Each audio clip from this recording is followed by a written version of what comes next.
Ladies and gentlemen, we're here for the session, Corner of a Distant Playing Field.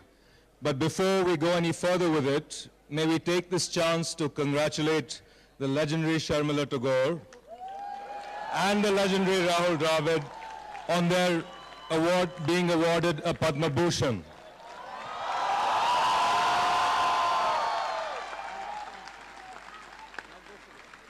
So we'd like to start this session by releasing a book that is very dear to all of us, Pataudi, Nawab of Cricket. And at this point, I'd like to request Sharmila Tagore and Rahul Dravid to please release the book. The book is by Suresh Menon. Do it at the back only because they can't do photographs in front. Do it there. We'll have to keep you in line of the cameras all the time.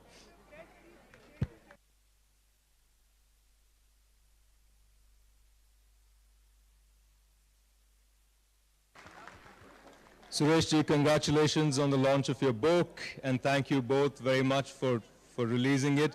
I'd now like to request Sharmila Tagore to please, Mr. Suresh Menon to please address us, tell us a little about the book. Well, here I am again, I think the fourth or the fifth time on my 3-day visit here. But this time it's slightly different because the last few occasions I had no problem speaking. But today, for this occasion, for the release, the launch of my husband's book, I find myself quite without words. In fact, I have written the foreword here, and most often being a Bengali and in films, I have never been short of words. But this time I really cannot bring myself to speak, and I think the book will speak for itself. Like I said, I wrote the foreword, but even doing that, to find the right voice was very difficult. It was either getting too emotional or too detached, because it's really there's not been enough time really for me to be normal. So you have to excuse me, but all I want to say, really Rahul has written for the book, Suresh has written and edited, Rajdeep has written, and many of my husband's colleagues and friends. So I'm deeply, deeply indebted to them. And it is a nice book. I really loved everything. And I hope all of you will read it and join us in celebrating Tiger's life and his career. But one thing I just want to say, that, when everybody is asked that how did this celebrity marriage worked and who was more popular, the actor, because those days we were also very, very popular, so whether the actor or the cricketer. And today I think I was given that answer, because Tiger always said there is one cricket captain, but there are many, many film actors. And when I heard the roar for and when I heard you cheering for Rahul, so it kind of came back and I realized how true it is. So thank you very much. And Suresh? It's wonderful to be here. The photographers are, of course, facing the wrong direction. I think they should be looking at you and taking this picture. It's a marvelous sight from here, I can assure you. Rahul and I were just discussing that this is bigger than some of the test match crowds that we've been at.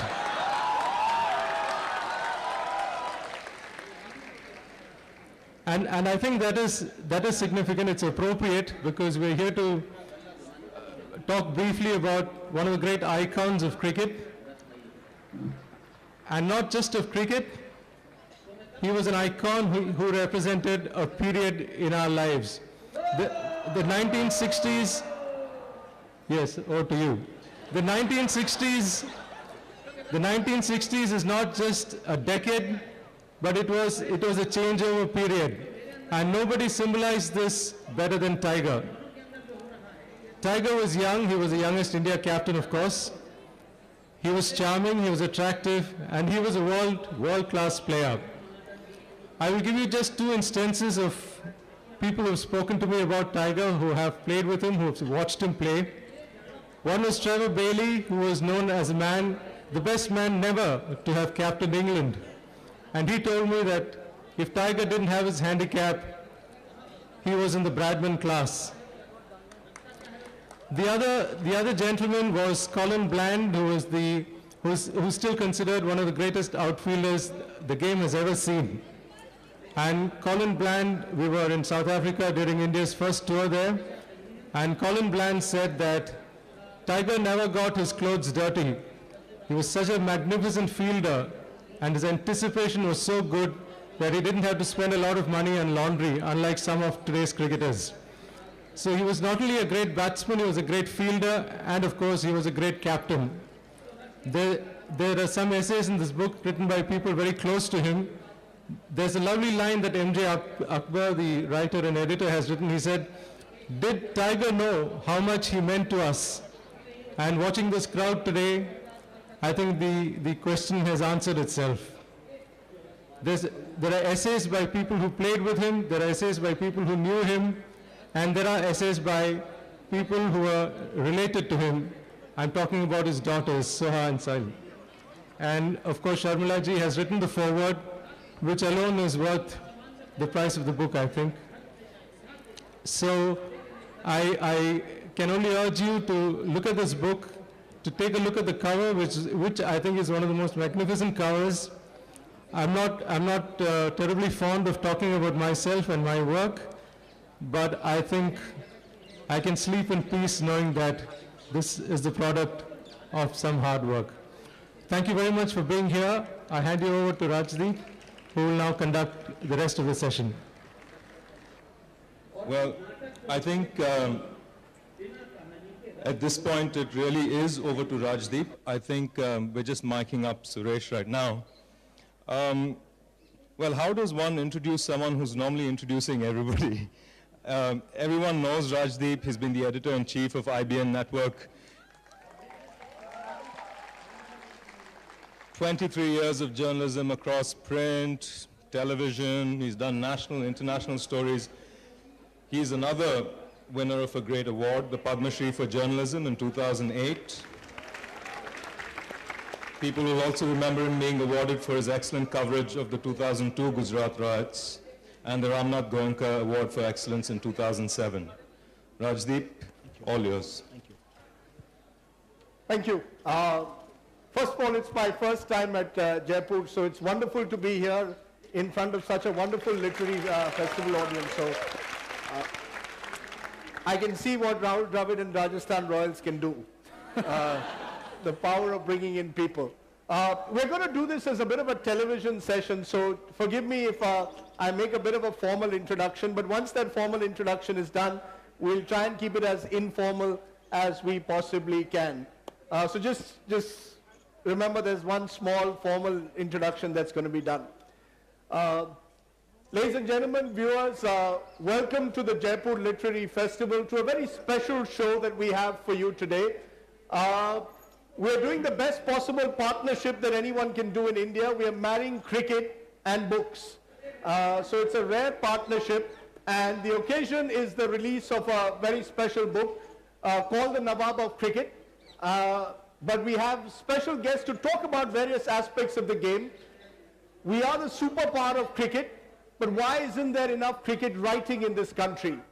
Has the written word been completely overtaken by live sport on television? And a bigger question, where do we locate cricket, this wonderful game, in the culture of this unique society of ours? Joining us on that are very special guests. Please welcome, I should call him Padma Bhushan, Rahul Dravid, and one of the finest cricketers the country has produced. And he is really in his newly adopted home ground as the captain of the Rajasthan Royals.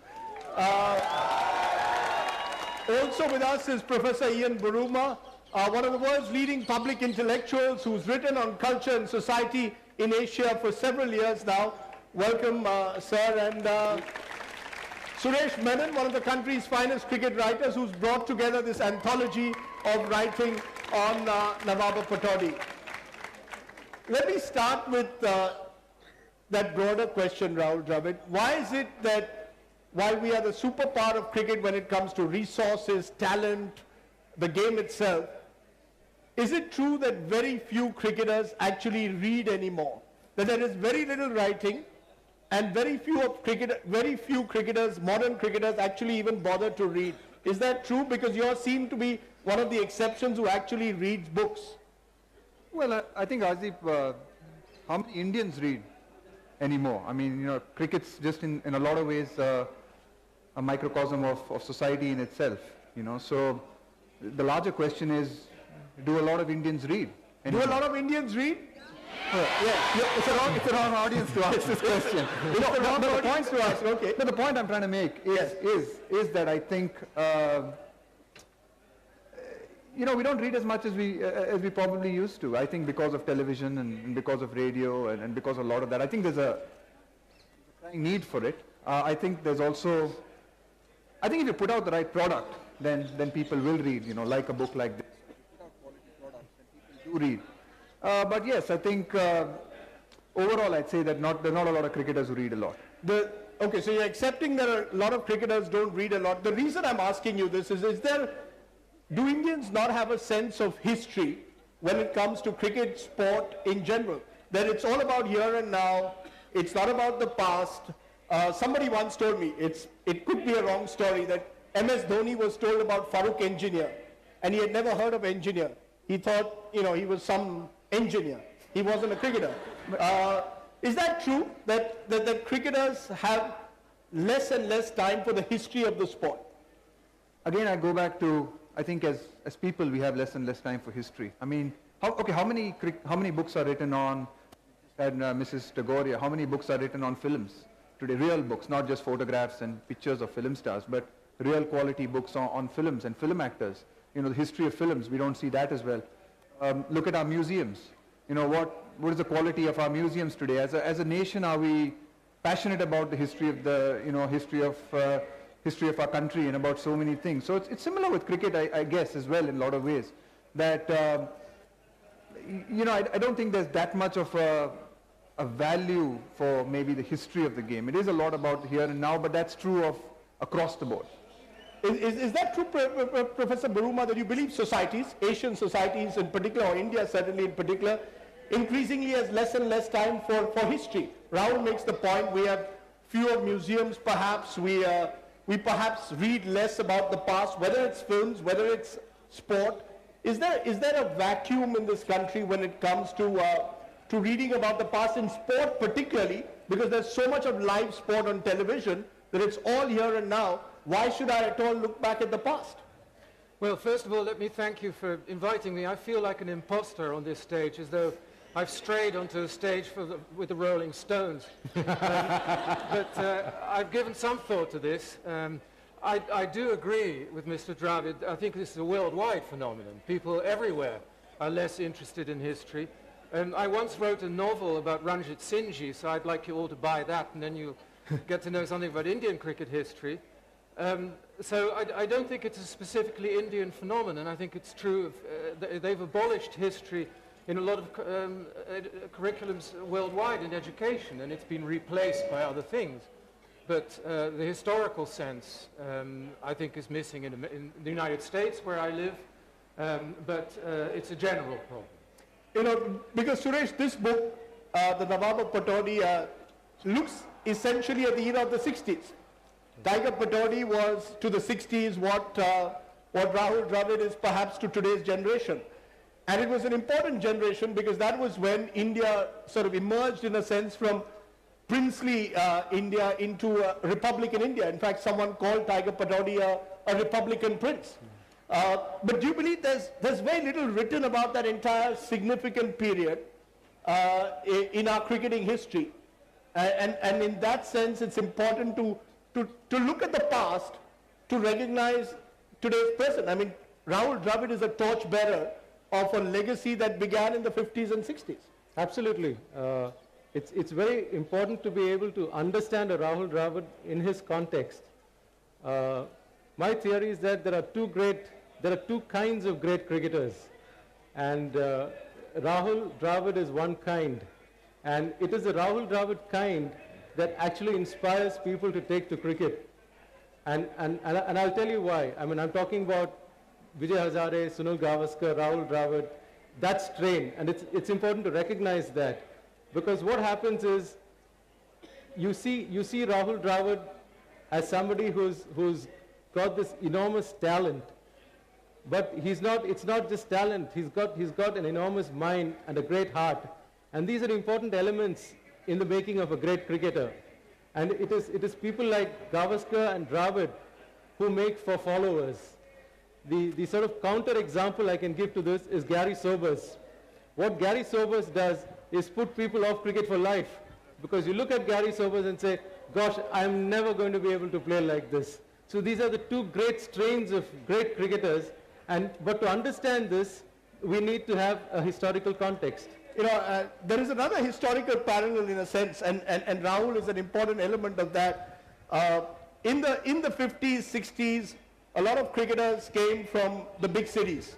Yeah. And they were English speaking, a lot of them. They certainly went, Gavaskar went to St. Xavier's School and St. Xavier's College. You went to good schools in Bangalore. St. Joseph's. No, St. Joseph's.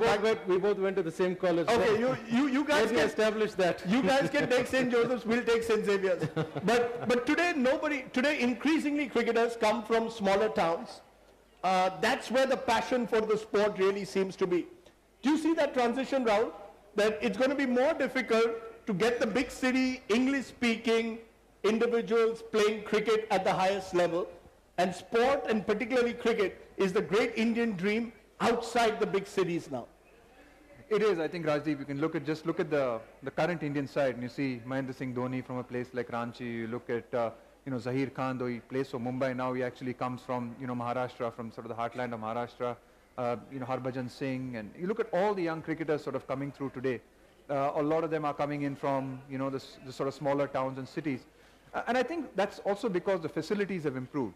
I think the facilities have improved in smaller towns and cities in the past, and I think that's one of the great things of money coming into the sport and money coming into the BCCI, is that they've been able to get these facilities, which were at one time, I think, the privy of only the sort of city-based boys. So you had good facilities in cities, in towns, but now these same facilities exist in villages, in small places. You have practice wickets, nets, and you're seeing that. I mean, in a place like Karnataka, lots of our cricketers now come from places like Raichur, Gulbarga, Bidar, Hubli. That's because facilities are there for them to improve your skills and play better cricket. That's an interesting point, because you have the Patodi generation, which was the princely generation, or Ranjit Singh Ji, where the first Indian captain was chosen not because of any other ability in the 1930s, but because he came from a royal family. Then you have the emergence of Republican India, and you have a lot of middle-class cricketers coming in from the big cities. And now you have the third phase, which I call the Mahendra Singh Dhoni generation, which is you have the Ranchis and the smaller towns throwing up all the big names of cricket. Does that suggest to you that cricket in that sense has truly democratized itself, or India has democratized cricket? I think India has democratized cricket, because where I grew up, I played cricket in Holland, which is not a great cricketing nation. But cricket was very much a badge of class. Only the upper middle class played cricket, and they were Anglophile. So you'd have people in blazers carrying a copy of the London Times in their pocket without ever reading it, of course. But it was the world of badges and club ties and so on. So playing cricket meant you were upper class. Holland never really progressed beyond that level. It's still an upper bourgeois sport. India has. So in that sense, you could say that India has democratized cricket. And also, the image of Indian cricket, I think, has changed a lot. That in the days of Ranjit Singhji, and even maybe the Nawab Patodi when he played, Ranji was always, it was always said he was an Indian prince in England and an English gentleman in India. And in England, he was always described as a kind of oriental wizard, and his leg glance was a sort of rope trick and that kind of thing. I don't think the same kind of language would be used for Sunil Gavaskar or Rahul Dravid. That's right. Suresh, would you agree with that? That broadly, in a sense, we've experienced a remarkable transition. Who would have thought 20 years ago, possibly, that Ranchi would throw up a world-class cricketer? Do you believe that that's because cricket is, as Ashish Nandi, who's created all kinds of stirs at the moment, is that it is cricket is essentially an Indian game accidentally discovered by the English. You know, it is, there's something, is there something unique about cricket that makes it uniquely Indian? I will come to that in a moment, but I'd like to add a footnote to Mr. Professor Nandi's claim, which is that, and I've written this recently in the Wisden India Almanac, which has just been released. I've said that the IPL is an American game accidentally invented in India, because that's the kind of razzmatazz that is. But to answer your question, two things. One I think which has been played down quite a bit in these discussions is the role of television. I remember Winston Davis, who was not a major fast bowler in the 80s. He was recognized on the beaches of Trivandrum, where A, there was hardly any cricket, and B, it wasn't as if Winston Davis was a leading member of the West Indies team then, but he was so shocked at being recognized, and that's because of the reach of television. And alongside this, it's fine to have television go across, but as Rahul said, you must have the equipment. I mean, you have this great desire to play cricket, but if you don't know where you can find the equipment, where the coaching classes are, then it becomes difficult. And Tiger's role, to come back briefly to Tiger's role is that in the 60s and 70s, he led a self-respect movement. He gave the Indians the confidence, and he said, play as India. Do not play as Bombay, Delhi, Karnataka, etc. When you come here, we are all Indians, and you play as an Indian.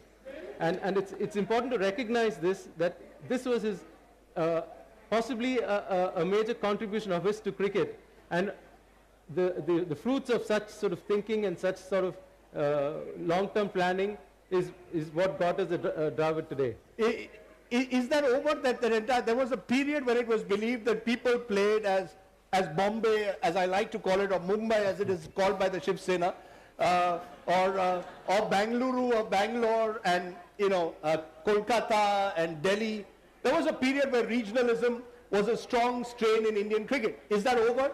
When you go to play today, in the dressing room, outside it, is there any strain of regional identity at all in the sport? Has national identity completely subsumed any kind of regional identity today when it comes to cricket, playing for India? I think it has, Rajdeep. I'd like to believe it has. I didn't play in an earlier era. Maybe Suresh spoke about. I have played only in this era, and I'd like to believe in the era I played in.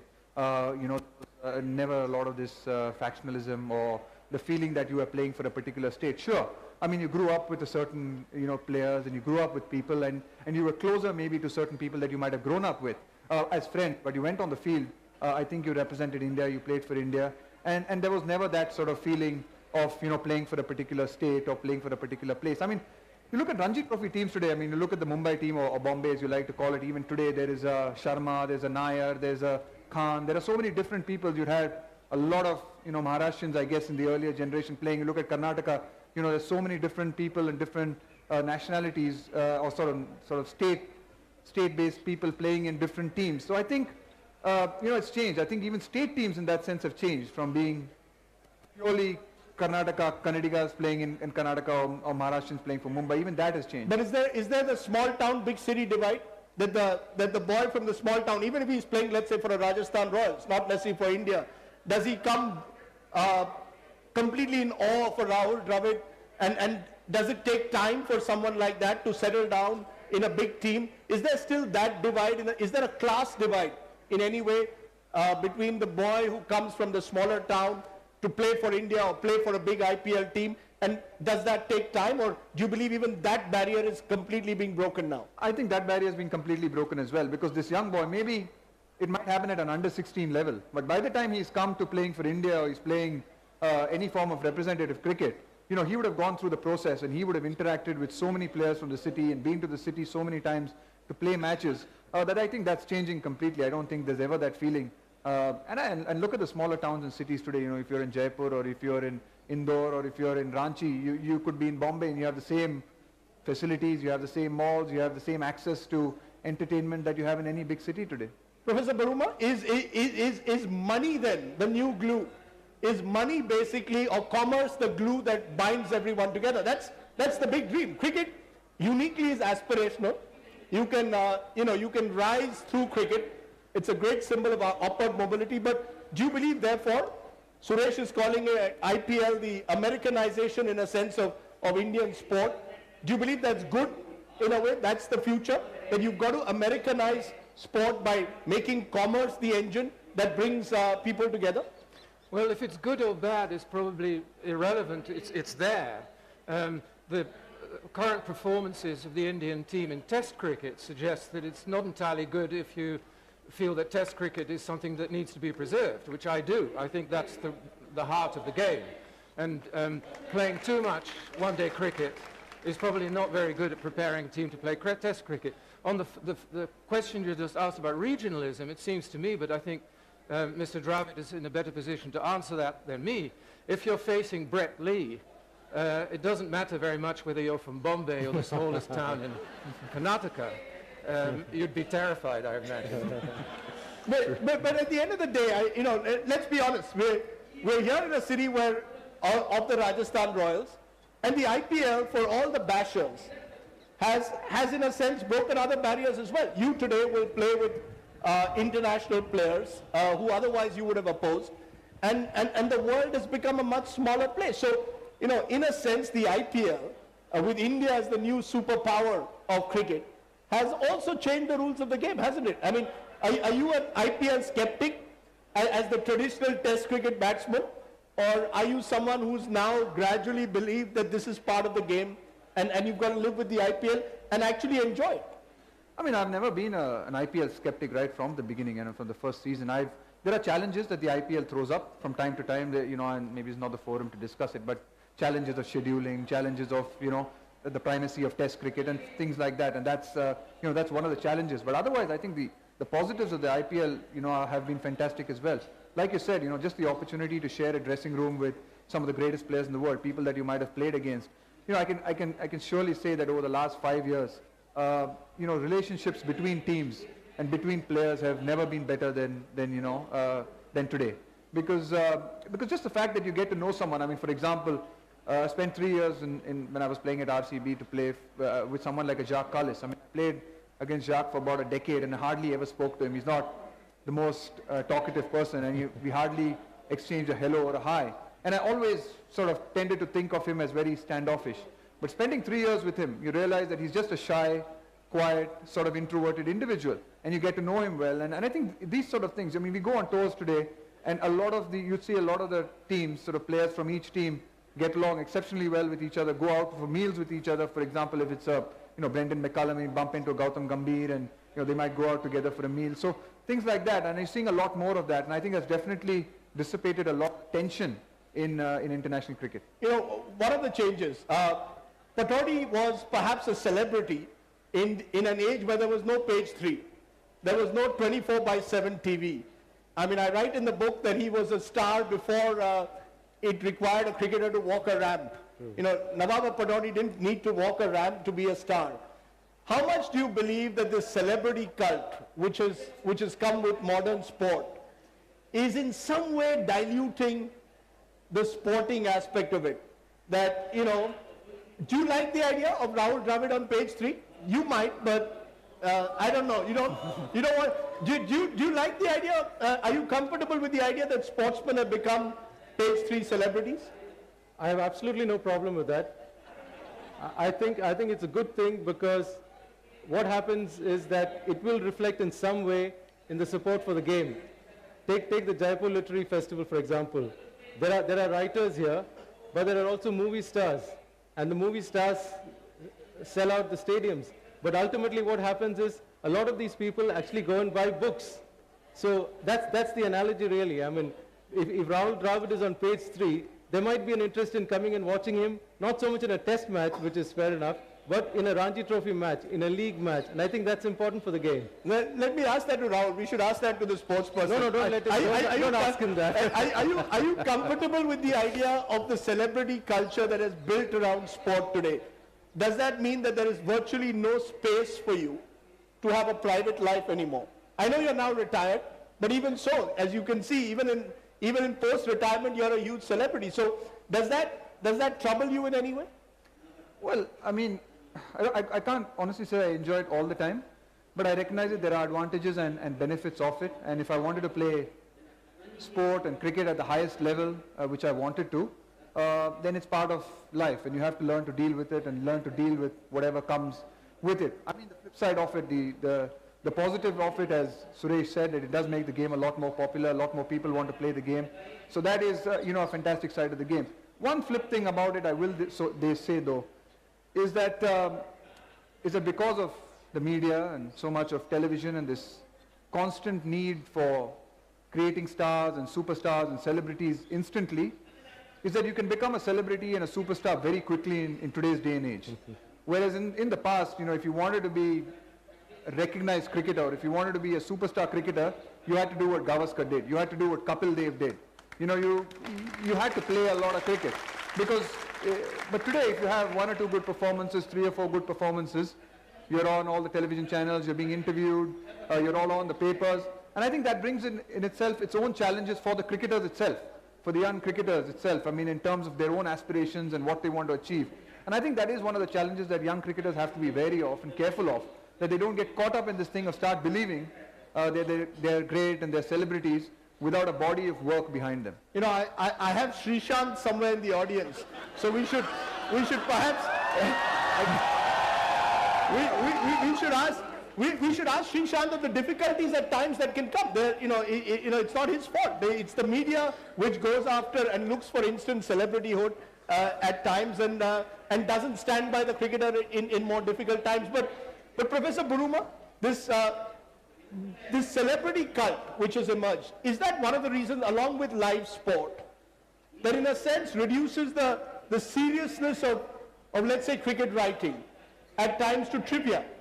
You see so much of writing today on cricket or even on cinema, which is largely trivia and gossip, rather than a serious attempt at understanding popular culture, whether it's cinema or whether it's sport. Do you feel that live sport and this media-driven 24/7 culture, in a way, is what is preventing the written word from truly reflecting sport or from reflecting cinema? I don't think that the effect on the written word is the worst problem. I think it's much more problematic, and here sports and the arts are very analogous, is that it takes time to develop a career as a sportsman and an artist, even though as a sportsman, obviously, physically it's going to be shorter. But it still takes time. You need to mature. And if you become a celebrity too fast, then if you don't have a very great strength of character, you don't really have the time to mature anymore, and you can burn out much faster. And I think that's one of the most serious consequences of the celebrity culture, the instant celebrity culture. It's not so much the writing. I think there's still very good writing on sports. Okay, before I open it up to the audience for a few questions, Suresh, what is the big difference you see between the cricketers of the 60s and 70s and today? There's a general feeling that today's cricketers have greater self-belief and a self-confidence that perhaps they didn't have in the 60s, certainly when they faced, let's say, the great powers of the time, the West Indies, the Australias, the Englands. Do you believe that's the big change? That in a way, today's cricketers are able to look at the enemy in the eye in a manner that was not possible 30, 40 years ago? Yes, and I think that is a fallout of the self-respect movement I was talking about. India had a generation of cricketers who were very proud to be Indian cricketers. And with each succeeding generation, it became a Sunil Gavaskar was crucial, because till then what would happen is there was the Indian way of thinking was that it's all right if India lose this test match as long as Gavaskar gets 100.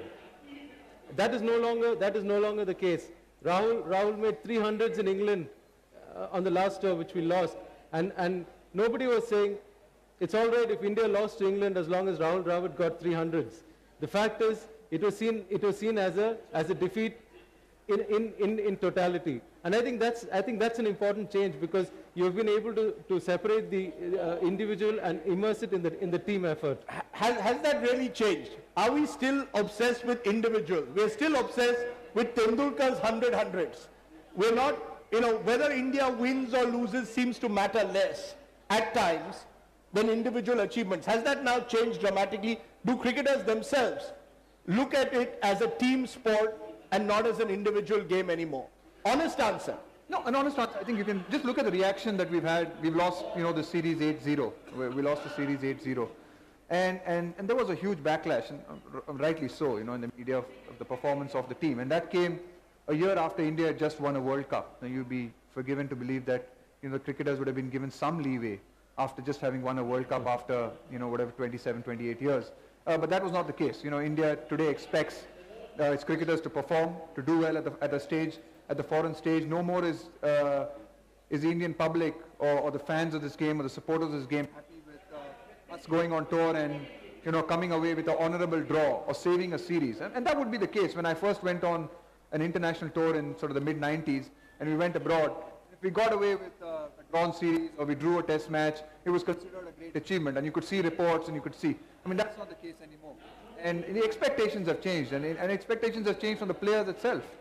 Let me ask all three of you, if you had to choose one cricket book that you've thoroughly enjoyed, is there one, if you had to choose your all-time favorite cricket book? Now I'm asking the trivia question, designed for to get the soundbite out of you. What would that book be, Rahul? Oh, geez, tough one. I was told you read Steve Waugh's book cover to cover and imbibed it, but there must be many others that you have. Is there one book that stands out? I'd like to say, the one book that probably influenced me the most as a young boy was Sunny Days. I'm not sure in terms of writing, but it just the fact that Mr. Gavaskar wrote that book at the time that he did. And for a young boy like me growing up, when there was no television, when there wasn't so much of the visual medium to capture these images, reading Sunny Days for me was my ability to dream and aspire to be and to hear of these great grounds and these places. So I think, for me, I think the book that had the most impact has probably been Sunny Days. Professor Buruma, is there a book, not just an Indian cricket book, is there a cricket book that you've read over the years that you believe is the best book that you've read? I think one of the most interesting books is C.L.R. James, Beyond the Boundary. He was a very peculiar writer because he was a West Indian Stalinist intellectual who adored cricket. There are not many people like that. Suresh, any book for you that stands out? Well, Ian beat me to it. I was going to say Beyond the Boundary. Sorry. But a comparable book is, I think, Ramachandra Guha's Corner of a Foreign Field, which meshes history, contemporary Indian cricket, and all of it together in a wider sociological context.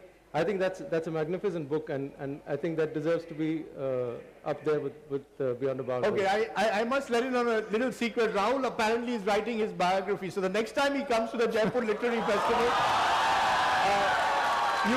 you can get the author and his co-author to talk about that. But let me open this up to the wonderful audience here. If you have mics, it might make it a little easier. Hi, it was a pleasure listening to all you guys. First question is for Rahul, of course.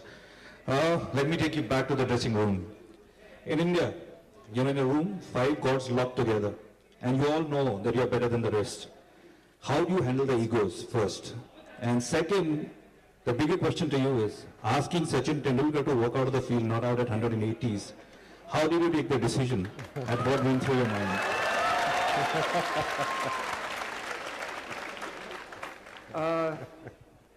Firstly, I don't think any of us thought of ourselves as gods. I think that's something that I think you have. The game of cricket, teaches you to be humble very often.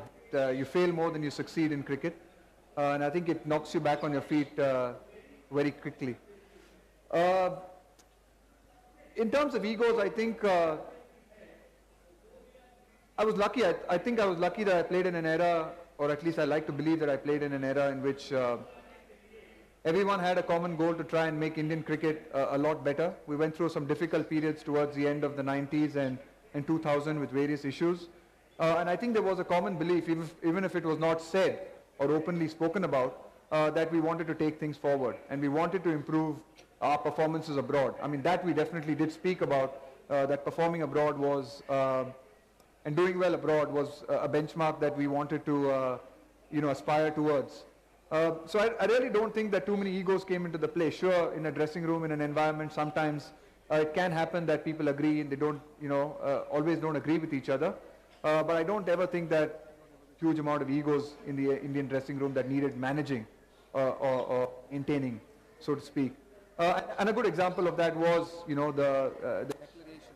I mean, people might have agreed, might not have disagreed. Individuals might have agreed or not agreed on that particular incident.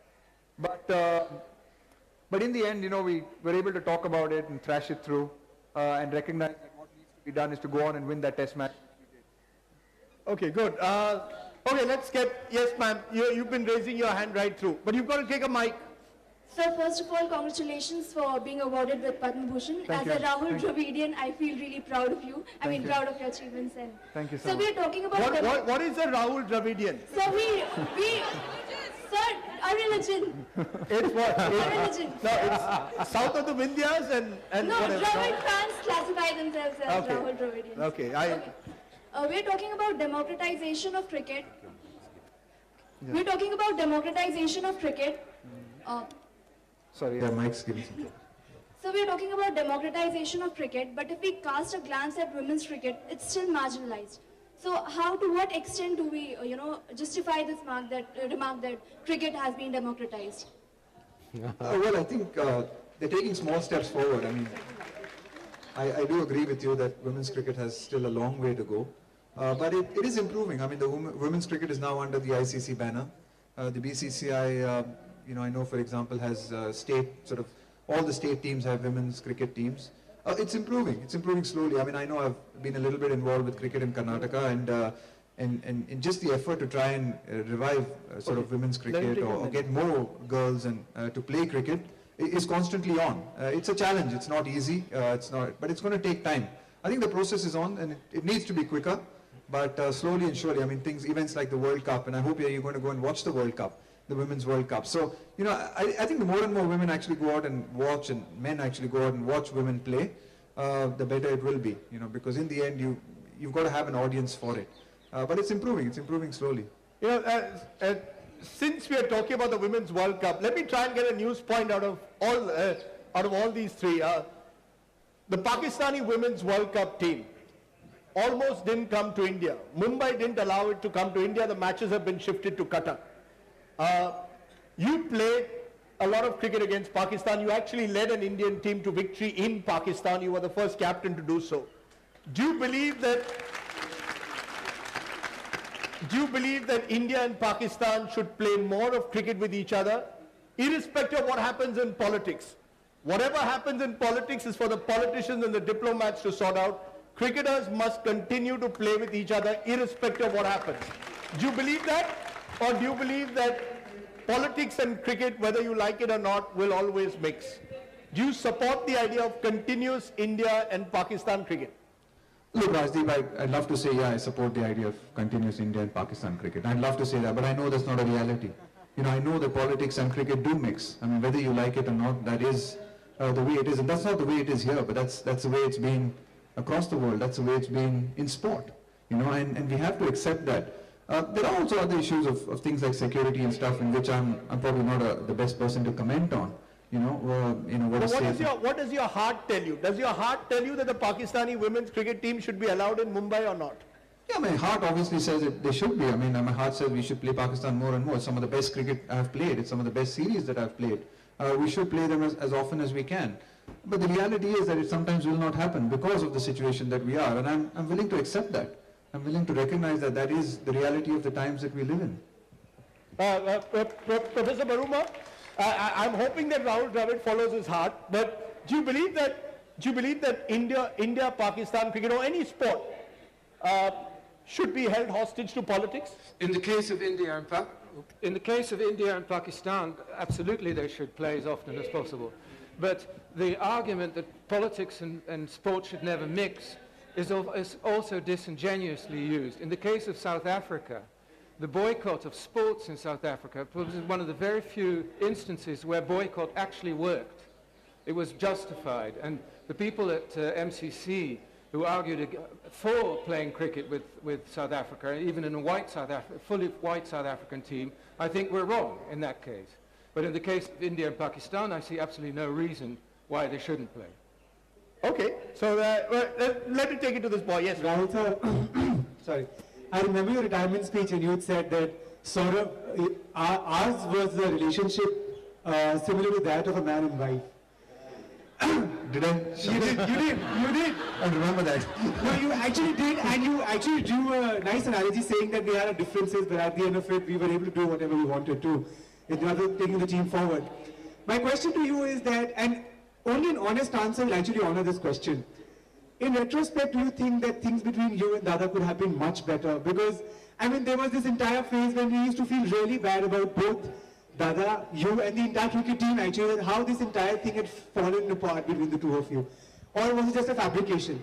I mean, in retrospect, do you think things would have been a little better? I think they were pretty good. Like you said, I mean, you know, at times it's not only with Saurabh, there were many of my other teammates as well, in which you have agreements and you have disagreements, but it was never as bad as it was ever made out to be. You know, we were always constantly in touch with each other. Sure, there were times in which he had to ask me to do difficult things. There were times when I was captain and he was dropped from the side and he made a comeback. So these are always difficult, complex things. I mean, it's never an easy situation for all the parties concerned, not only me, for him as well. But I never felt that it went down to the level that you know, it was made out to believe. We are an emotional country, so you know, somebody gets dropped, the first reaction from everybody else is, oh, it's a personal issue. But sometimes in sport, I mean, it's not a personal issue, it's just a professional issue. And, you know, we make decisions, you know, sometimes you might agree with them, you might not agree with them.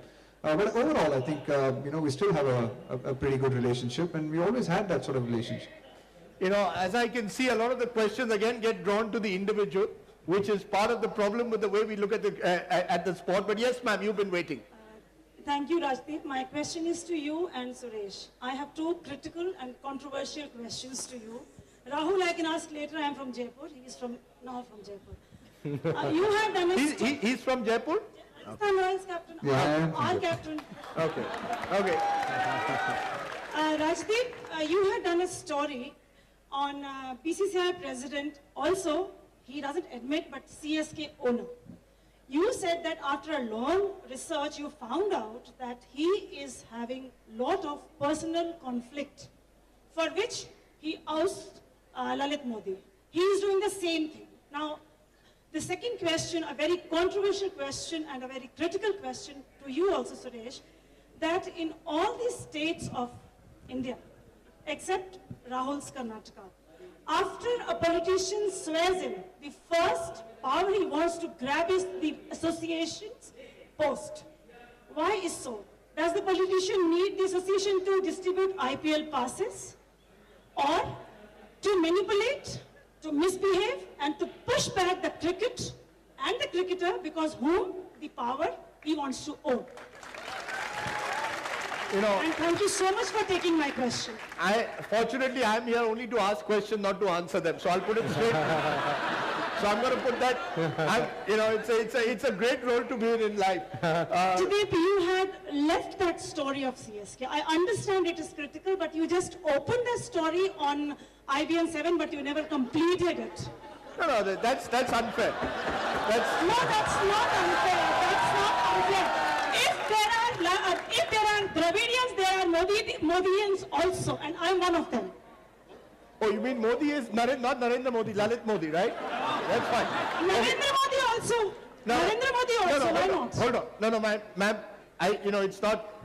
All I can say is that we did a story, which was a journalistic story, about a conflict of interest that we saw between someone being the CSK owner and someone also heading the IPL, or being involved in the IPL and the BCCI.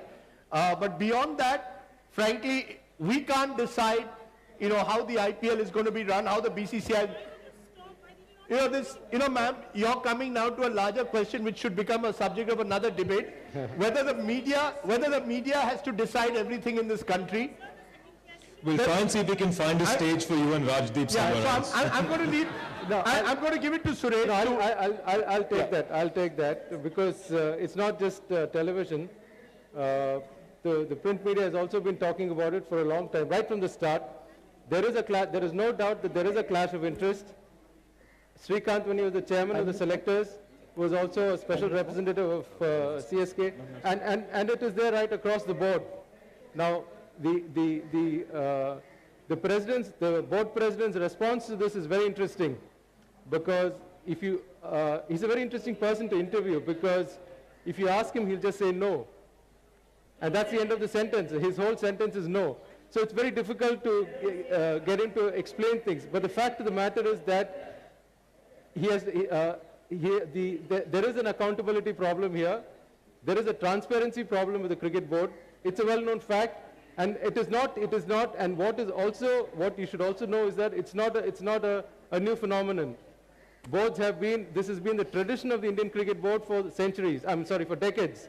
And this is a problem that has to be sorted out. People like Rajdeep and people who write about it, keep attacking them, keep writing about it. Someday we might sort it out.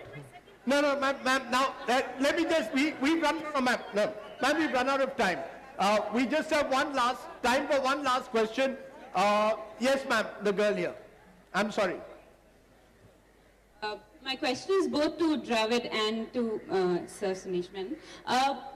So increasingly, when you talk about the evolution of the game and therefore its effect on the dressing room, we've noticed that the sport has gotten bigger than the game. So there's all sorts of legalities and contracts and all sorts of debates over the DRS and all sorts of things that enter the arena of sport.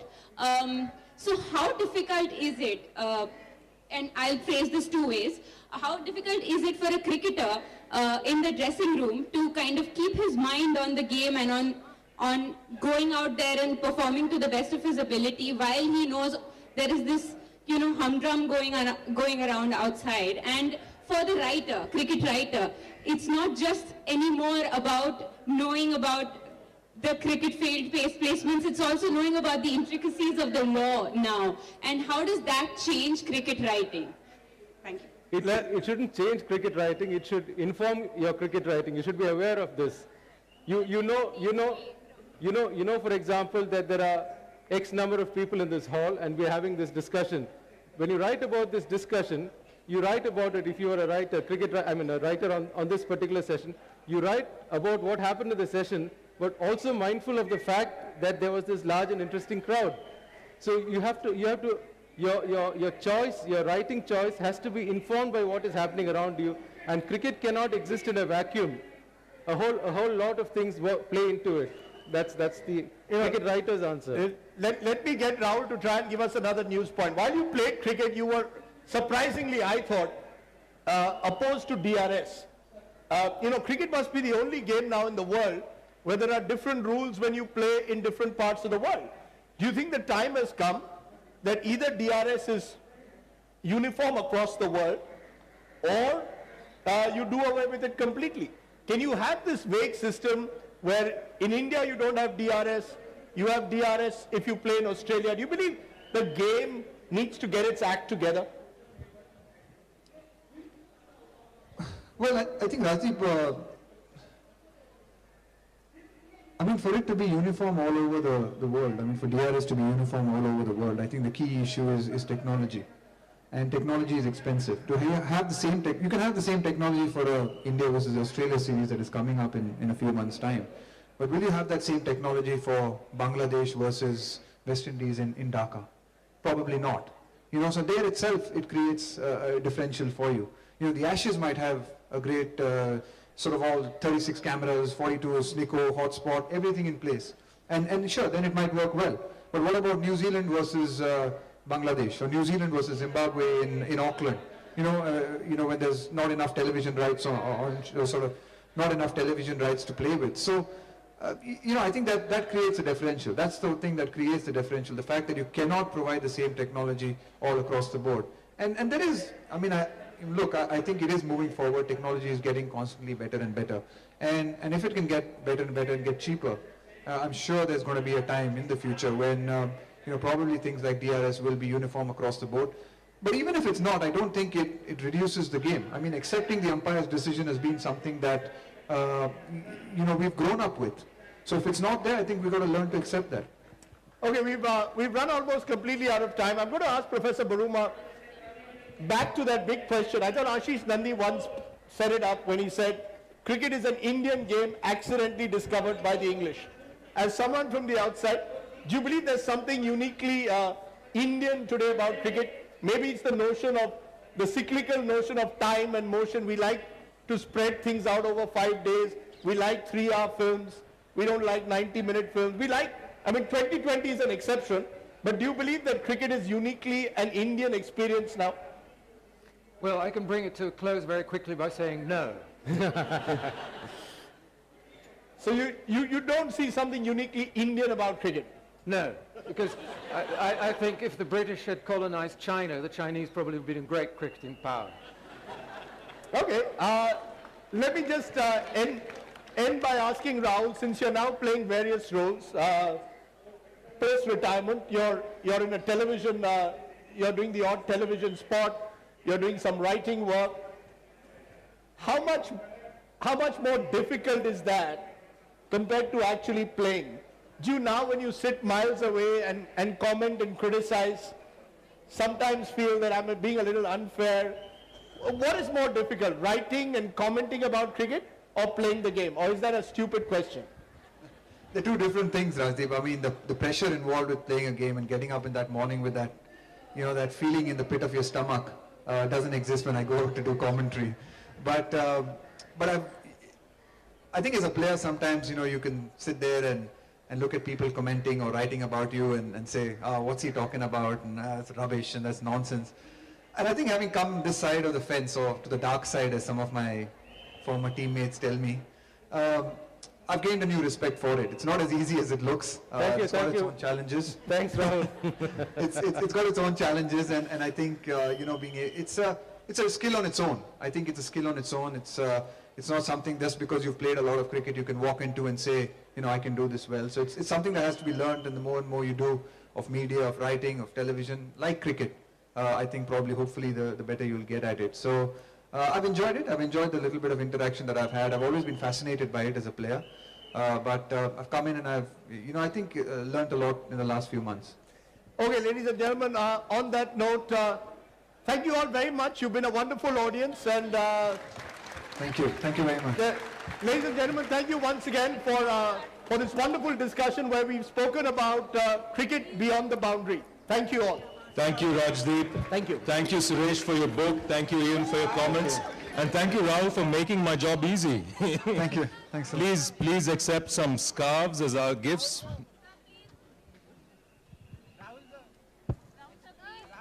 Pleasure.